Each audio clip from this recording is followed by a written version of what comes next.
अप्रैल में बंगाल में विधानसभा के चुनाव होने जा रहे हैं। भय, भ्रष्टाचार, कुशासन और घुसपैठ की जगह विरासत, विकास और गरीब कल्याण की एक मजबूत सरकार बनाने का बंगाल की जनता का संकल्प बंगाल में जहां पर भी जाते हैं वहां दिखाई पड़ता है। तृणमूल कांग्रेस के 15 साल के शासन में भय, भ्रष्टाचार और कुशासन और विशेषकर घुसपैठ से बंगाल की जनता चिंतित भी है, भयभीत भी है और आशंकित भी है। हम भारतीय जनता पार्टी के सभी कार्यकर्ता बंगाल की जनता को आश्वासन भी देना चाहते हैं और वादा भी करना चाहते हैं कि मोदी जी के नेतृत्व में बंगाल में भारतीय जनता पार्टी की सरकार बनने के साथ ही यहां की विरासत को हम पुनर्जीवित करेंगे। विकास की गंगा फिर से बड़ी तेज गति से बहेगी और गरीब कल्याण, जो बंगाल का आज बहुत महत्वपूर्ण मुद्दा बना है, देश भर में जहां जहां एनडीए सरकार है, भाजपा सरकारें हैं, हमने गरीब कल्याण को प्राथमिकता दी है। यहां पर भी गरीब कल्याण को प्राथमिकता दी जाएगी और इस सब के साथ साथ एक ऐसी मजबूत राष्ट्रीय ग्रिड बनाएंगे जो बंगाल से घुसपैठ को समाप्त कर देंगी। इंसान छोड़ दीजिए, परिंदा भी पैर नहीं मार पाए, इस प्रकार की एक मजबूत ग्रिड की रचना हम करेंगे और न केवल घुसपैठ रोकेंगे, सारे घुसपैठियों को चुन चुन कर भारत के बाहर निकालने का काम भी भारतीय जनता पार्टी की बंगाल सरकार करेगी। आज ममता बनर्जी के नेतृत्व में भ्रष्टाचार के कारण पूरे बंगाल का विकास एक प्रकार से थम गया है। मोदी जी की सारी लाभकारी योजनाएं जो पूरे देश में गरीबी का उन्मूलन कर रही है, यहां पर टोल सिंडिकेट के भेंट चढ़ चुकी हैं और हर योजना डेड एंड पर पहुंच चुकी है। 14 सालों से भय और भ्रष्टाचार ये बंगाल का पहचान बना हुआ है। बीजेपी सरकार का संकल्प 15 अप्रैल 2026 के बाद जब भाजपा सरकार बनेगी, बंग गौरव, बंग संस्कृति, उसके पुनर्जागरण की हम फिर से शुरुआत करेंगे और विवेकानंद जी, बंकिम बाबू और गुरुवर टैगोर और श्यामा प्रसाद मुखर्जी के स्वप्न का बंगाल बनाने का हम फिर से एक बार प्रयास करेंगे। और आज मैं फिर से एक बार कहना चाहता हूं, भारतीय जनता पार्टी के लिए ये बंग भूमि बहुत पवित्र और बहुत मायने रखने वाली है, क्योंकि हमारी स्थापना, भारतीय जनता पार्टी की स्थापना, भारतीय जनसंघ की स्थापना यही बंग भूमि के बड़े नेता श्यामा प्रसाद मुखर्जी ने की है। भारतीय जनता पार्टी की स्थापना से स्वामी विवेकानंद और बंकिम चंद्र चट्टोपाध्याय, इनका अनुकरण भारतीय जनता पार्टी ने अपने सभी सिद्धांतों के अंदर किया है। मित्रों, आज जब मैं कह रहा हूं कि इस बार 26 के बंगाल के विधानसभा चुनाव में बंगाल में हमारी सरकार बनेगी, इसका मजबूत आधार भी भारतीय जनता पार्टी के पास है। मैं आपको 2014 से 2024 तक के चुनाव के यात्रा के परिणामों को बताना चाहता हूं। 2014 के लोकसभा चुनाव में हमें 17% वोट मिले थे और 2 सीटें मिली। मेरी बात जरा सभी पत्रकार बंधु ध्यान से सुने। 2014 के चुनाव में हमें 17% वोट और 2 सीट मिले थे। 2016 के विधानसभा चुनाव में हमें 10% वोट मिले और विधानसभा की केवल 3 सीटें मिली थी। फिर 14 से 19 के बाद 19 के लोकसभा चुनाव में हमें 41%, 41% वोट मिले और 18 सीटें मिली। और 21 के विधानसभा चुनाव में हमें 38 वोट मिले और 77 सीटें मिली। ये बहुत बड़ा अंतर है।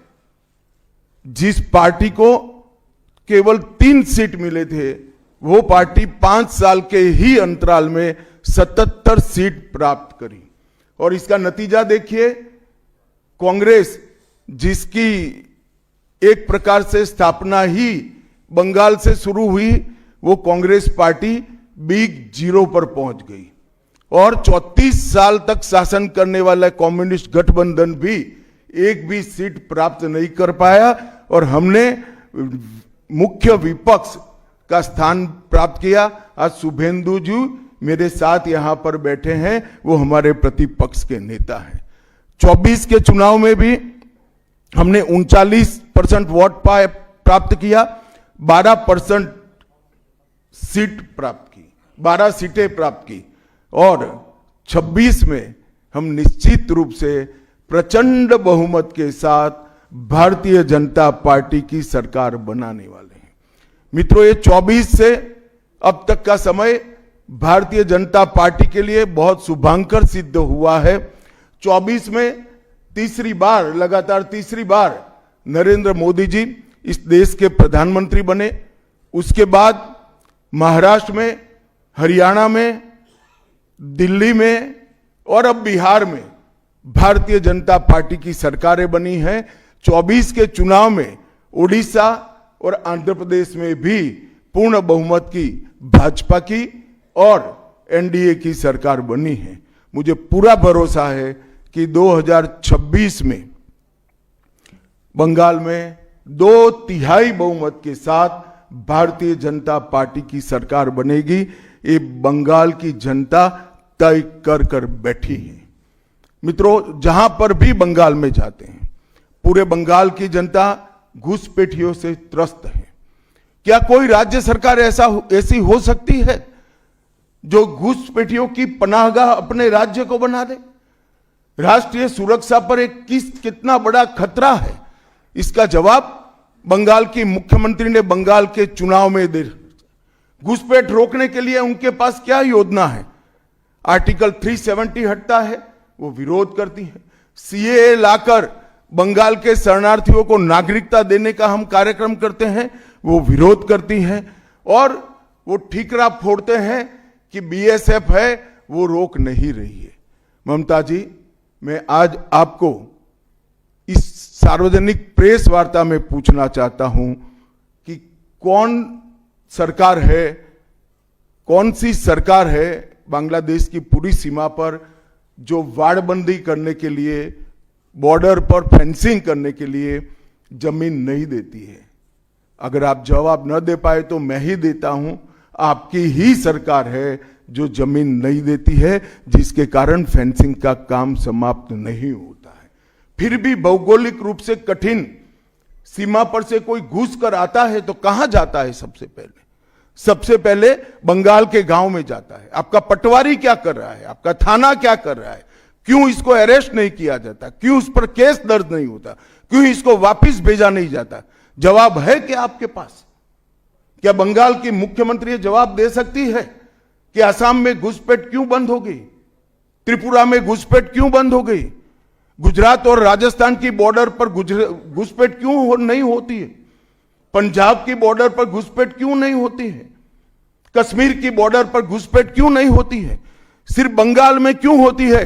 क्योंकि आपकी निगहबानी में घुसपैठ कराई जाती है और बंगाल को धीरे धीरे डेमोग्राफी चेंज कर आपकी वोट बैंक को पुख्ता करनी चाहती है।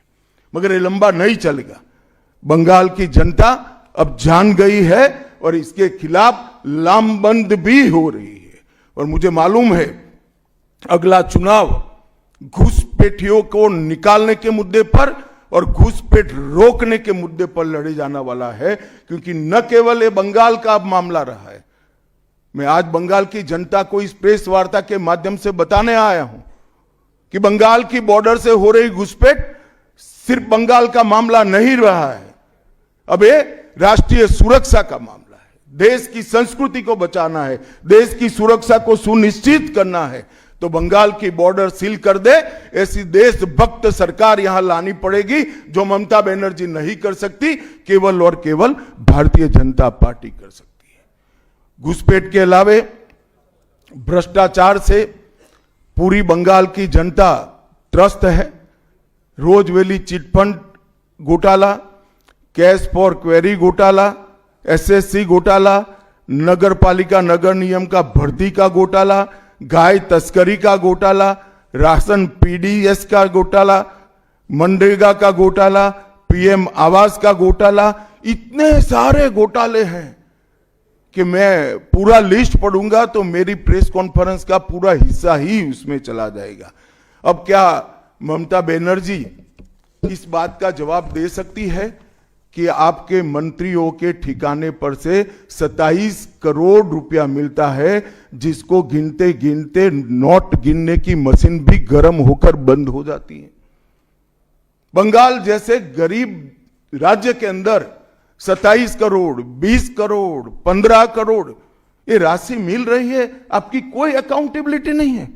पार्थो चैटर्जी जेल में जाते हैं, ज्योति प्रिय मलिक जेल में जाते हैं, अनुव्रत मंडल जेल में जाते हैं, जीवन कृष्ण शाह जेल में जाते हैं, माणिक भट्टाचार्य जेल में जाते हैं, चंद्रनाथ सिन्हा जेल में जाते हैं, परेश पाल जेल में जाते हैं, कुंतल घोष जेल में जाते हैं, फिरहाद हकीम वो भी आरोपी बनाए जाते हैं, शोभन चैटर्जी आरोपी बनाए जाते हैं, कुणाल घोष 3 साल जेल में रहकर आते हैं, और आप कहती है कि भ्रष्टाचार नहीं हो गया, हो रहा है। आप आंख मूंद लिए ही हो भ्रष्टाचार के लिए, मगर बंगाल की जनता अपनी आंख बंद कर कर नहीं बैठी है। गरीब बंगाल की जनता के अधिकार का पैसा आपकी कैडर की भेंट चढ़ रहा है, आपको इसको जवाब देना पड़ेगा। महिलाओं की सुरक्षा ये बहुत बड़ा मुद्दा बना है, और अधिकृत रूप से कहा जाता है कि महिलाएं 7 बजे के बाद अपने हॉस्टल और घर से न निकले। हम कौन से जमाने में जी रहे, मुगल काल में जी रहे हैं क्या? ममता जी, ये आजाद भारत, यहां माताओं बहनों को पूरा दिन जब इनकी मर्जी हो, जब इनको काम हो, घर के बाहर निकलने की सुरक्षा प्रदान करना ये हमारा संवैधानिक दायित्व है, जो देने में आपकी सरकार विफल गई है। आरजी कर मेडिकल कॉलेज का मामला हो, संदेश खाली का मामला हो, दुर्गापुर मेडिकल कॉलेज का मामला हो, साउथ कॉलेज लॉ कॉलेज का मामला हो, हर जगह बेटियां असुरक्षित हैं, और ढेर सारे लोग और ढेर सारी माताएं बहनें ये अत्याचार से तंग आ चुकी है, असुरक्षा से तंग आ चुकी, वो भी राह देख रही है कि कब वोट देने का अधिकार आए और हम इन निकम्मी तृणमूल कांग्रेस की सरकार को हटा दें। सांप्रदायिक तुष्टीकरण को इस राज्य सरकार ने अपनी नीति के रूप में स्वीकार कर लिया है। अब मरहम लगाने का प्रयास हो रहा है, मैं सुबह से देख रहा हूं, मगर अब मरहम लगाने से कुछ नहीं होता है। हृदय पर, बंगाल की हिंदुओं के हृदय पर घाव इतना गहरा बैठ गया है कि कोई मरहम काम नहीं आएगा। अब आपका जाने का समय तय हो गया है। यहां तक इंतहा कर दी, यहां तक कि पार्लियामेंट में वंदे मातरम पर चर्चा होती है। बंकिम बाबू ने रचे हुए वंदे मातरम पर चर्चा हुई, जो गीत पूरे हमारे आजादी के आंदोलन का प्रेरणा गीत बना, वो वंदे मातरम की चर्चा का तृणमूल कांग्रेस विरोध कर रही है, क्योंकि उनकी वोट बैंक इससे नाराज हो रही है। ये बंगाल की जनता कभी सहन नहीं करेगी। एक जमाना था मित्रों कि भारत के जीडीपी में बंगाल का योगदान 10.5% था और तीसरे नंबर पर था। जीडीपी में योगदान की दृष्टि से हमारा बंगाल तीसरे नंबर पर था। तीसरे नंबर पर से सरक कर ये 49 साल में वो 22वें नंबर पर आ गया। अब नीचे कोई जगह ही नहीं बची। बंगाल का इतना आर्थिक पतन कभी नहीं हुआ है। ये कम्युनिस्टों के शासन के पहले, तृणमूल के शासन के पहले प्रति व्यक्ति बंगाल की आय राष्ट्रीय औसत से 127% ज्यादा थी। 127%। देश में नागरिक 100 रुपया कमाता था तो बंगाल में 127 रुपया कमाता था। आज देश का नागरिक 100 रुपया कमाता है तो बंगाल का नागरिक 73 रुपया कमाता है। ममता जी, आपको इसको जवाब देना पड़ेगा। हर प्रकार के उद्योग की शुरुआत एक जमाने में इस सुजलाम सुफलाम भूमि से हुआ था और इसी के आधार पर सोनार बांग्ला की परिकल्पना की जाती थी। वो बंगाल में आज भ्रष्टाचार, घुसपैठ और टोलबाजी के कारण सारी इंडस्ट्री वापिस जा रही है। केंद्र सरकार की योजनाएं लागू करने में उनको अपनी वोट बैंक गंवाने का डर है। पीएम किसान देरी से लागू किया, बंगाल के किसानों का 10,000 करोड़ रुपया चला गया। आयुष्मान भारत आज तक लागू नहीं किया और बहुत आयुष्मान भारत से बहुत एक प्रकार से कमियां वाली स्वास्थ्य साथी की स्कीम लागू की है। मुझे बताइए, कोई बंगाल का नागरिक भारत में कहीं जाता है और बीमार पड़ गया, स्वास्थ्य साथी स्कीम उसको बाहर के अस्पताल में इलाज करवा पाएगी क्या? नहीं करवा पाएगी। क्या गुनाह किया है बंगाल के गरीबों ने? देश भर के गरीबों को 5 लाख तक की पूरे स्वास्थ्य की गारंटी मिल रही है।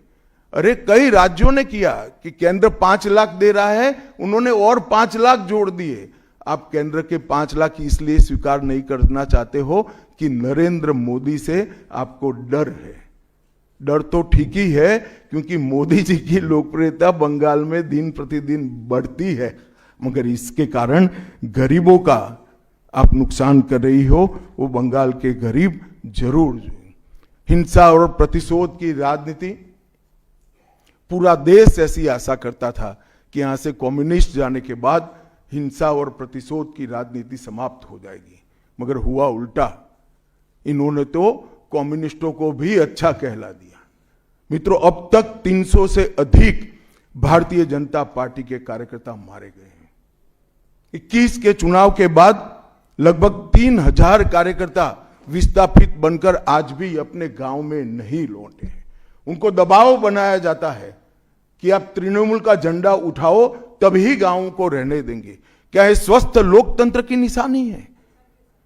कोई व्यक्ति अपने किसी राजनीतिक दल में काम करना है, वो स्वतंत्र रूप से तय नहीं कर पाएगा?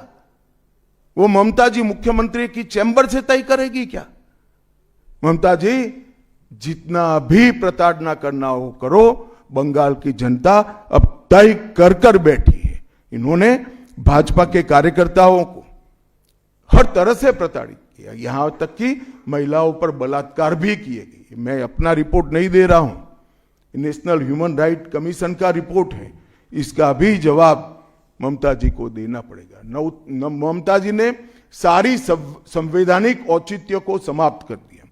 किसी भी राज्य में प्रधानमंत्री जाते हैं तो वो देश के प्रधानमंत्री होते हैं। कई राज्यों में हमारी सरकार नहीं, कहीं ऐसा व्यवहार नहीं होता। वंदे भारत ट्रेन देने प्रधानमंत्री आते हैं, ममता जी स्टेज पर नहीं जाती हैं। कई प्रकार के भारत सरकार के सुप्रीम कोर्ट के आदेश से बने हुए, मेरी बात ध्यान से सुनिएगा, सुप्रीम कोर्ट के आदेश से बने हुए भारत सरकार के डीओपीटी के रूल्स ये तोड़ देती है, मरोड़ देती है। डीजीपी और मुख्य सचिवों की अपॉइंटमेंट में मनमानी करती है। रिटायर्ड होने के बाद सलाहकार बनाकर प्रॉक्सी डीजीपी और प्रॉक्सी सीएस बैठाने का काम करती है। ये 34 साल कम्युनिस्टों का शासन और 15 साल टीएमसी का शासन, ये केंद्र विरोधी मानसिकता बंगाल की जनता में खड़ा कर हमारी संविधान की स्पिरिट थी, उस स्पिरिट का कंप्लीट इन्होंने अनादर करने का काम किया है। ममता बनर्जी के शासन में सिंडिकेट, तोलबाजी, कट मनी, न केवल वो सिस्टम को बढ़ावा दिया है, यहां कमाई करने का अधिकार एक ही व्यक्ति को है, भाईपों को है, और किसी को कमाई करने का अधिकार नहीं है। सब में हिस्सेदारी देनी पड़ती है। बंगाल एक जमाने में सब बात में सबसे पहले था। सबसे पहला मोटर कारखाना पश्चिम बंगाल में लगा। सबसे पहला पावर प्लांट 1887 में बंगाल में लगा। सबसे पहली कोयलरी बंगाल में आई। सबसे पहला स्टील प्लांट बंगाल में लगा। देश की सबसे पहली हाई राइज बिल्डिंग बंगाल में बनी। देश की सबसे पहली जूट मिल बंगाल में बनी। देश की पहली मेट्रो ट्रेन बंगाल में आई। एक ही शहर में 2 पोर्ट एक ही जगह है, बंगाल में है। और देश की सबसे पहली आधुनिक यूनिवर्सिटी कलकत्ता यूनिवर्सिटी भी बंगाल में बनी। और विश्व प्रसिद्ध विश्व भारती यूनिवर्सिटी भी, जिसने भारतीय शिक्षा के कंसेप्ट को जमीन पर उतारा, वो भी बंगाल में बनी। मगर ममता जी, आप गौरव मत करिएगा, इसमें से कुछ आपके समय में नहीं हुआ है। ये जो करने वाले थे, उनके पूरे रिदम को, इनकी लय को, बंगाल की विकास की गति को तोड़ने का आप काम करें। बंगाल आज इंडस्ट्रियल रूप से कंप्लीटली बर्बाद हो चुका है, और ये आपके शासन में ही हुआ है। आधा अधूरा तो कम्युनिस्ट बेचारे कर कर गए थे, आपने तो पूरा ही समाप्त कर दिया।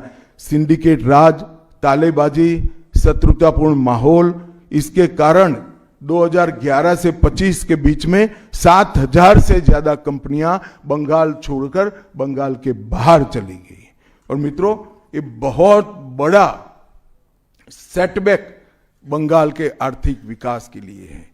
मित्रों, बंगाल स्वामी विवेकानंद, बंकिम चंद्र चट्टोपाध्याय, शरद चट्टोपाध्याय, महर्षि अरविंद, ईश्वर चंद्र विद्यासागर और कवि गुरु टैगोर जैसे महापुरुषों की धरती है। यही धरती पर नेताजी सुभाष चंद्र बोस, अमर शहीद खुदीराम बोस, वाघा जतीन, रविंद्रनाथ सन्याय, रास बिहारी बोस, मास्टर सुरेश सेन, प्रफुल्ल चाकी, वीणा दास, कल्पना दत्त, ये सभी ने देश की आजादी के लिए आह्लेख जगाया था। यहीं पर कई सारे फिल्मकार मिले, संगीतकार मिले, चित्रकार मिले। इस भूमि ने कई सारे दुनिया को प्रभावित करने वाले संत भी दिए।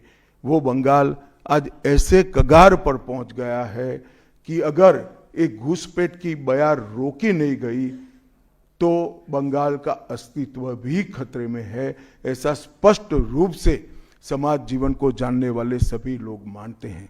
और अंत में मैं बंगाल की जनता को फिर से एक बार कहना चाहता हूं कि बंगाल के अस्तित्व पर तो घुसपैठिया संकट है ही है, बंगाल की संस्कृति पर एक घुसपैठिया संकट है ही है, परंतु अब ये संकट केवल बंगाल तक सीमित नहीं रहा है, पूरे देश तक ये संकट आगे बढ़ गया है। मेरा आप सभी से करबद्ध निवेदन है, आपने लंबे समय तक कांग्रेस को मौका दिया, 34 साल तक कम्युनिस्ट पार्टी को मौका दिया, 15 साल तक ममता बनर्जी को मौका दिया। इनका ट्रैक रिकॉर्ड नीचे नीचे नीचे गिराने का है, अब इससे नीचे कोई जगह नहीं बची है। और भारतीय जनता पार्टी का रिकॉर्ड है, जहां भारतीय जनता पार्टी की सरकार आई वो राज्य बीमारू राज्यों में से समृद्ध राज्य बनने की कगार में आगे बढ़े हैं। पूरा देश मोदी जी के नेतृत्व में आगे बढ़ रहा है, पूरा देश मोदी जी के नेतृत्व में सुरक्षित हो रहा है। पूरे देश में भारत की संस्कृति, भारत के धर्म, भारत की भाषाएं मोदी जी के नेतृत्व में आगे बढ़ रही है, फल फूल रही है। बंगाल की जनता को मैं विनती करता हूं कि मोदी जी के नेतृत्व में पूर्ण बहुमत की, प्रचंड बहुमत की एक भारतीय जनता पार्टी की सरकार बनाइए। हम कवि गुरु की कल्पना का, विवेकानंद की कल्पना का, बंकिम बाबू की कल्पना का बंगाल बनाएंगे, सोनार बांग्ला बनाएंगे और निश्चित रूप से काम भारतीय जनता पार्टी की सरकार ही कर सकती है, ऐसा मेरा विश्वास है। तो फिर से एक बार समग्र बंगाल की जनता को करबद्ध निवेदन मैं करना चाहता हूं कि बंगाल में हमें पूर्ण बहुमत दीजिए। बंगाल और पूरी भारत को सुरक्षित करने के लिए ये चुनाव में बाकी सारी चीजें छोड़कर भारतीय जनता पार्टी को जिताने का काम करिए। धन्यवाद। कौन बोलते जाओ नाम भाई? आनंद कोई जल्दबाजी मत करना, मैं समय लेकर आया हूं, आराम से बात करूंगा। राजू चक्रवर्ती वर्तमान।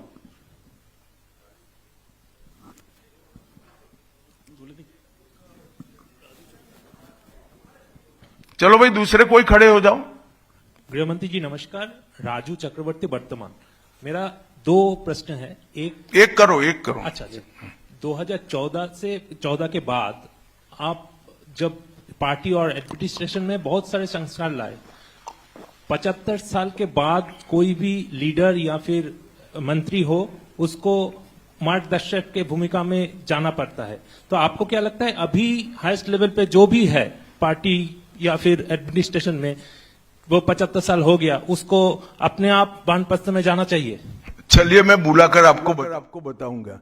तुम बंगाल की चिंता करो भैया, मेरी पार्टी की क्यों चिंता कर रहे हो?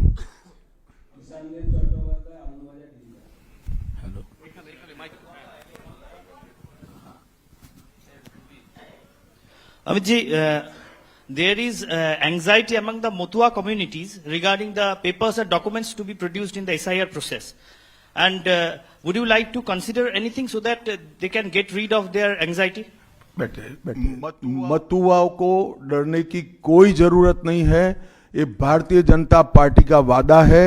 जो शरणार्थी बंगाल में आए हैं वो भारत के नागरिक है, इनका कोई नुकसान नहीं कर सकता, ममता बनर्जी भी नहीं कर सकती। Amit ji, this is Atri Mitra from Indian express.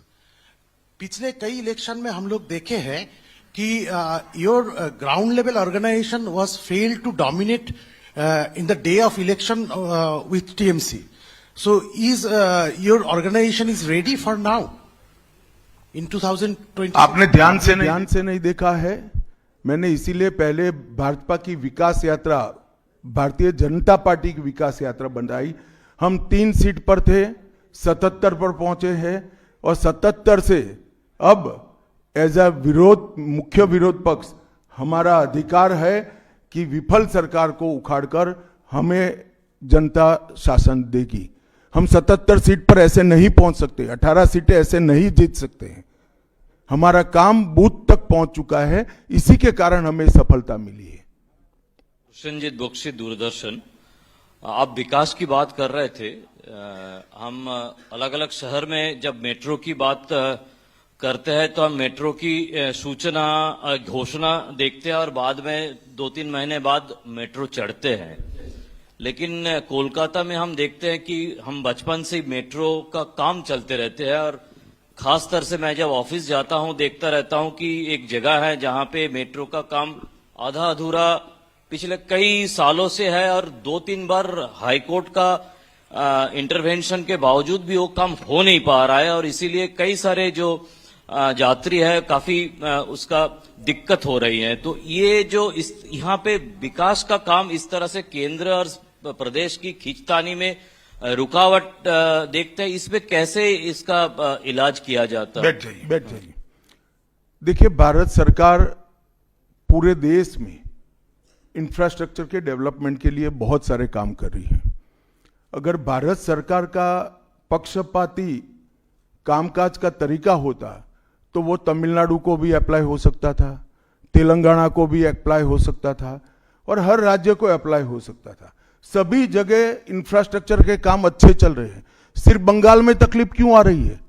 क्योंकि मेट्रो हवा में नहीं चल सकता, भूमि चाहिए। भूमि पर जो एंक्रोचमेंट है वो खाली कराने का काम राज्य सरकार का है। यहां भारत सरकार जो भी योजना लाए इसका विरोध करना, ये मानसिकता से सरकार चल रही है, जो बंगाल का भी भला नहीं कर रही है, देश का भी भला कर रही है। क्यों तमिलनाडु की मेट्रो में प्रॉब्लम नहीं हो रहा है? क्यों तेलंगाना की मेट्रो में प्रॉब्लम नहीं हो रहा है? यूपी में लखनऊ में मेट्रो तब लगी जब अखिलेश जी मुख्यमंत्री थे। वहां पर भी प्रॉब्लम नहीं हुआ। मेरा तो आपसे आग्रह है, इतने अभ्यासु पत्रकार हो, कुछ पत्रकारों का संघ बनाकर इसके डेप्थ में जाकर व्हाइट पेपर बाहर निकालो कि सारी योजनाएं क्यों अटक गई है, तो आपको मूल कारण मालूम पड़ जाएगा। एबीपी।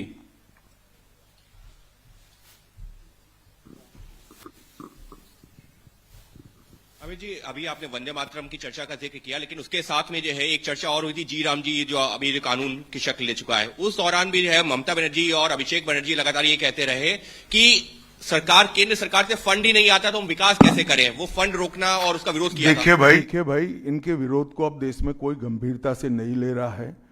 अगर कोई एक स्टेटमेंट भारत सरकार करेगी कि भारत देश कोई भी क्षेत्र में सबसे पहले आएगा, तो भी ये विरोध करेंगे। विरोध उनका स्वभाव हो चुका है। इनके विरोध को कोई गंभीरता से नहीं ले रहा है, ना जमीन पर इसका कोई विरोध का असर दिख रहा है। लोहिया, एनडीटीवी। गृहमंत्री जी नमस्कार। पहला सवाल यह है कि कई ऐसी केंद्र की स्कीम्स आती हैं जिनको बंगाल में इम्प्लीमेंट नहीं किया जाता है। कहा जाता है कि केंद्र कोऑपरेट नहीं कर रहा है, और ये भी कहा जा रहा है कि अगर भारतीय जनता पार्टी की सरकार आई बंगाल में तो जो तृणमूल कांग्रेस की कल्याणकारी स्कीम्स हैं उन्हें रोक दिया जाएगा। आप कैसे देखते हैं इसको?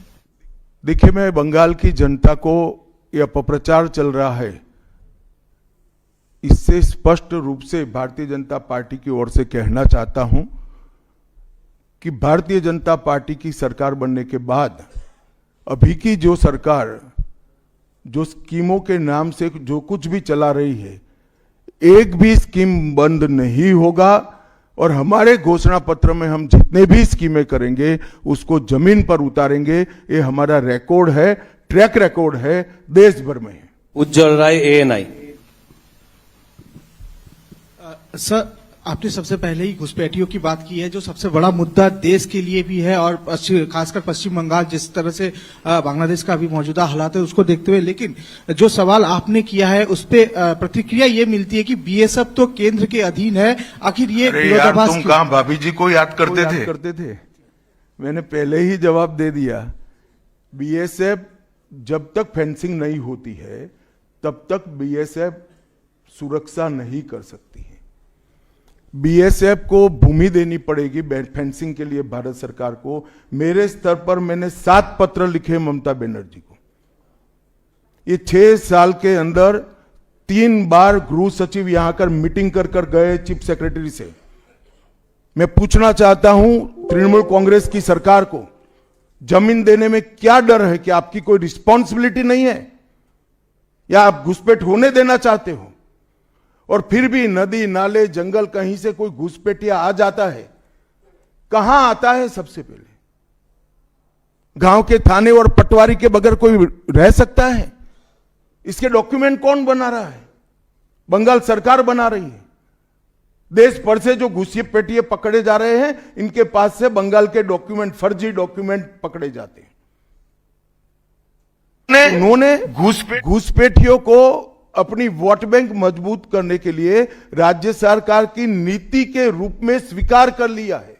इसलिए मैं कहता हूं कि तृणमूल कांग्रेस घुसपैठ नहीं रोक सकती। बंगाल की डेमोग्राफी खतरनाक तरीके से बदल रही है और आने वाला समय बहुत चिंताजनक है। 2024 के चुनाव से पहले बंगाल में मंदिर मस्जिद की राजनीति शुरू हुई है। आपको पता होगा मुर्शिदाबाद में बाबरी मस्जिद का। एक मिनट, मंदिर और मस्जिद दोनों की राजनीति कौन कर रहा है? एक तृणमूल से निकले हुए एमएलए कर रहे हैं और एक तृणमूल कांग्रेस कर रही है। तो सवाल का एड्रेस गलत है, सवाल तो सही है। निर्माण से बंगाल और भारत में शांति का माहौल बिगड़ सकता है। देखिए, चुनाव के वक्त ये सब करने की परंपरा कितनी उचित है वो बंगाल की जनता को तय करना पड़ेगा। मगर मुद्दा यहां तक सीमित नहीं हुआ है। युवाओं की रोजगारी का है, महिलाओं की सुरक्षा का है, घुसपैठ का मुद्दा है, भ्रष्टाचार का मुद्दा है, इंडस्ट्रीज के पलायन का मुद्दा है, गिरते जा रहे इंफ्रास्ट्रक्चर के स्तर का मुद्दा है। ढेर सारे मुद्दे हुए, कहीं से बच नहीं सकते।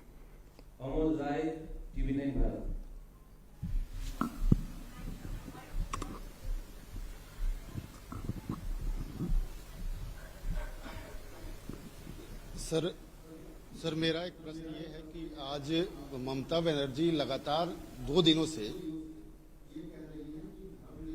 का एक अपना स्वभाव है, लेकिन उनपे जो है तुष्टीकरण का आरोप लगाया जा रहा है और लगातार वो पहले भी मंदिर एक बनवाई है अभी उड़ीसा के तर्ज पे, और दूसरा एक और घोषणा उन्होंने कर दिया महाकाल मंदिर बनाने का। तो चुनाव की दृष्टि से क्या आपको लगता है कि इसका मैं तो भाई किसी भी कारण से मंदिर बनाते ही इसका स्वागत करता हूं, मगर बहुत देरी कर दी है उन्होंने। बांग्ला।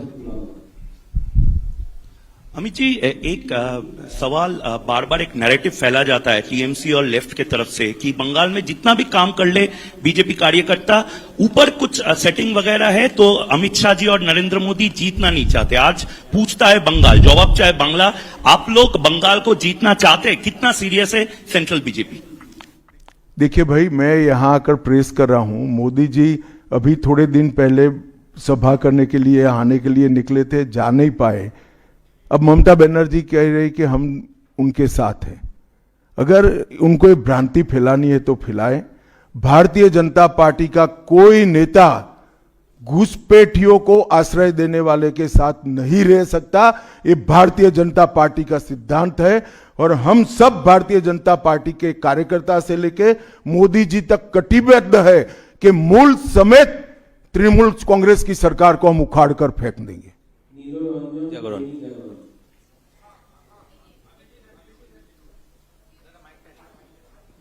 जी, मैं यहाँ, ये अभी आप कह रहे थे कि 3000 जो हैं भाजपा के कार्यकर्ता जो है घर छोड़कर भागना पड़ा उनको इलेक्शन के कारण, 300 की हत्या भी हुई है। फ्री एंड फेयर इलेक्शन कैसे होगा अगर मतलब लोग जा ही नहीं पाएंगे बूथ पर? तो देखिए, ऐसी ही नीतियां अपनाई थी कम्युनिस्टों ने, मगर सत्ता परिवर्तन हुआ या नहीं हुआ। ऐसी ही नीतियां अपनाई थी उत्तर प्रदेश में समाजवादी पार्टी ने, सत्ता परिवर्तन हुआ या नहीं हुआ। लोकतंत्र में जनता महान होती है और जनता जब तय कर सकती है, कर लेती है, किसी भी तानाशाह का कुछ नहीं चलता। CNN News 18. Sir, there has been a huge attack by the Trinamool leaders that the election commission is BJP commission. That's what they say, and whatever deletion is taking place, that is at the behest of BJP. So how do you react to that, sir? देखिए, ममता जी के पास से और कोई अपेक्षा रख नहीं सकते। उनके खिलाफ जजमेंट आएगा तो जुडिशरी बीजेपी की है, इलेक्शन कमीशन घुसपैठिया हटाएगा, SIR लाएगा तो इलेक्शन कमीशन बीजेपी का है। वो हारने के बाद शायद ऐसा कही कि मेरे कार्यकर्ता ही बीजेपी में चले गए।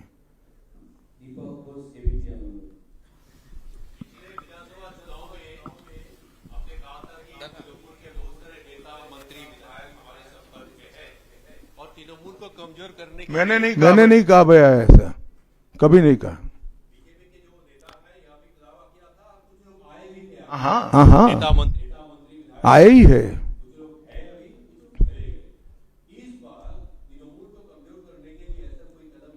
तृणमूल को अरे सुनिए ना, समझ गए मैं आपका सवाल। तृणमूल को कमजोर करने की भारतीय जनता पार्टी को कोई जरूरत इसलिए नहीं है कि तृणमूल अपने अव्यवस्थाओं के कारण, अपने कामों के कारण जनता के बीच में कमजोर हो चुकी है। बांग्ला। अमित जी नमस्ते। PMLA prevention of money laundering act, हम जानते हैं हमारा देश का काफी कड़ा एक आइन है, जिस आइन के दौरान अरविंद केजरीवाल जी तिहाड़ जेल चला गया, हेमंत सोरेन जेल चला गया। लेकिन यहाँ वेस्ट बंगाल में ईडी कलकत्ता हाईकोर्ट में रिपोर्ट दिया है, एक कंपनी है लीप्स एंड बाउंड्स जिसका 150 करोड़ रुपया सीज्ड हुआ है, लेकिन उसका मालिक अभी तक अरेस्ट नहीं हुआ। उसका नाम है अभिषेक बैनर्जी, NCMP, आप जानती है। इसीलिए सेटिंग्स वगैरह ये जो लोग प्रश्न कर रहे हैं, इसीलिए सेटिंग्स वगैरह ये हवा उठ रहे हैं, नैरेटिव्स उठ रहे हैं। बीजेपी का जो लोअर लेवल का नेता भी है वो भी पूछ रहे हैं कि क्यों अभिषेक बैनर्जी अरेस्ट नहीं हुआ, उसका कंपनी का 150 करोड़ रुपया सीज्ड हुआ फिर भी अरेस्ट नहीं हुआ। बीजेपी के लोअर लेवल के नेता का मुझ पर छोड़ दीजिए, बाकी भारतीय जनता पार्टी किसी भी एजेंसी के काम में दखल नहीं देती है। एजेंसी जो न्यायिक काम होगा वो जरूर करेगी, किसी से डरेगी भी नहीं, किसी को बचाएगी भी नहीं। G24।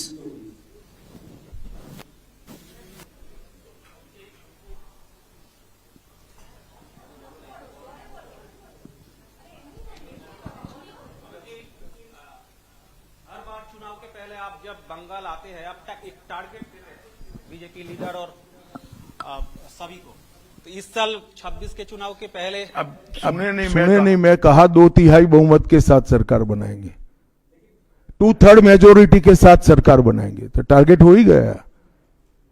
चलिए धन्यवाद। अब सवाल फैब्रिकेट हो रहे हैं।